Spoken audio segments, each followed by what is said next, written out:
Alright, so if you guys remember, last week we were here to do a general tune-up on this boiler.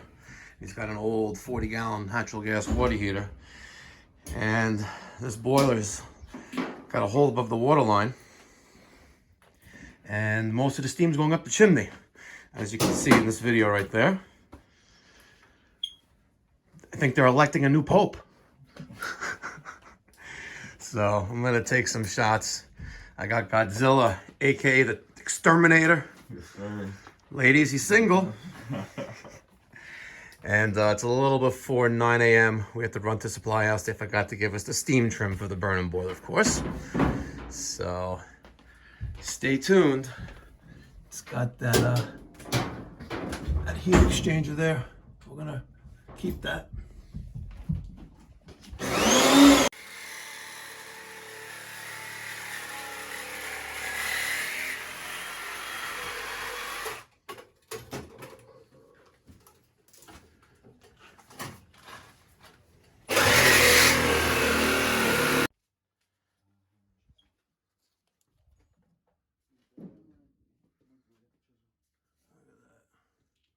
Right there. Think that could be it?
There she is.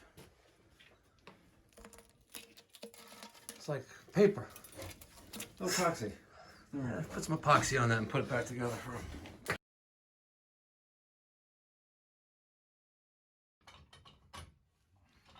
You don't normally have two guys holding back on pipe wrench, but gotta put Kelvin to use. Godzilla got it taken care of. No. Piping that in over there. Piping back in the heat exchanger. The heat exchanger right there, brazed plate heat exchanger. Yeah. Boiler water circulates that, separates the hydronic zone. Kelvin's got the pipe vise. Put it on the floor. It's very lightweight, isn't it? Yeah. You know what it is? What's the pipe? Show.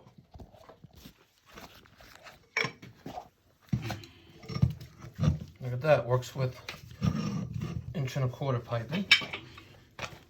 Let's tighten up the steam 45.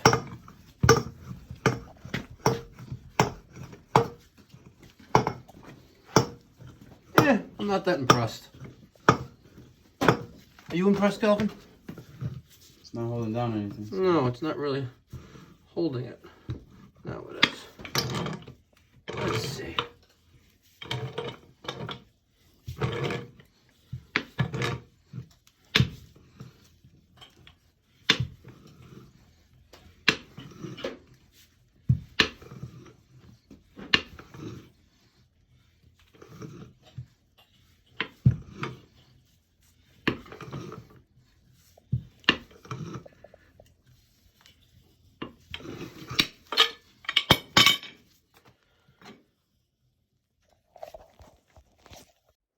Kelvin, didn't I tell you to crawl under the bar? Why would I crawl if the thing goes up? Because I crawled under to get there. Well, why would you crawl? You got the valve open? Yeah, you just open it slowly. Okay, open a little bit faster. It's not pressed in. It's not. Close it, Steve. Close it, Kelvin. I knew it wasn't pressed in. Yeah, for all you press haters out there, I knew that wasn't pressed.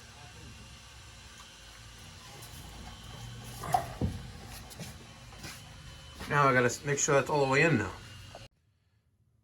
All right, so it is 1:50.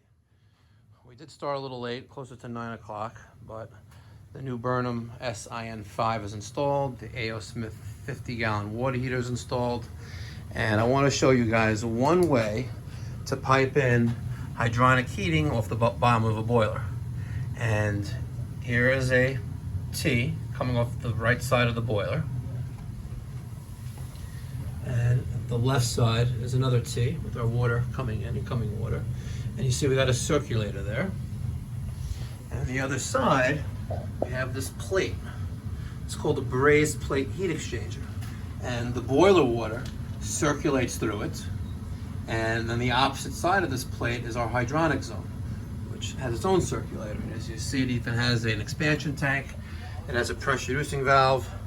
I don't see a relief valve, but it is a closed loop system with indirect heat, so kind of like an indirect water heater. But that is one way of doing it.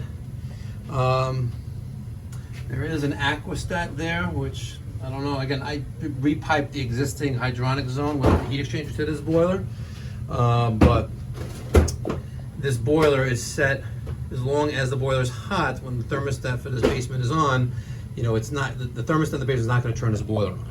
It wasn't wired that way to begin with, and I didn't change that. Alternatively, you could just run a pipe out of one side of the boiler with a circulator, but make sure you have a flow check, and have it go onto the other side, and just use the boiler water, the bottom of the boiler water, to circulate, for example, a basement zone.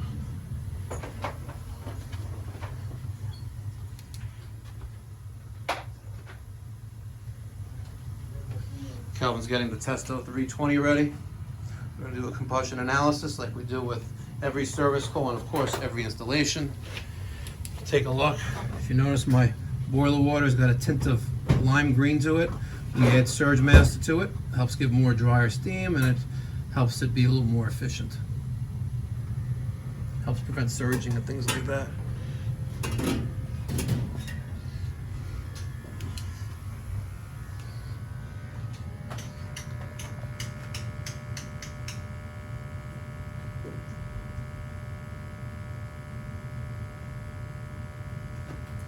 Let that run. The boiler is hot, so once that gets to about 375, 400 degrees, we have a good accurate reading.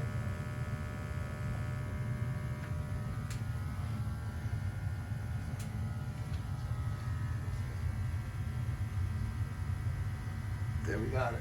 There we have it.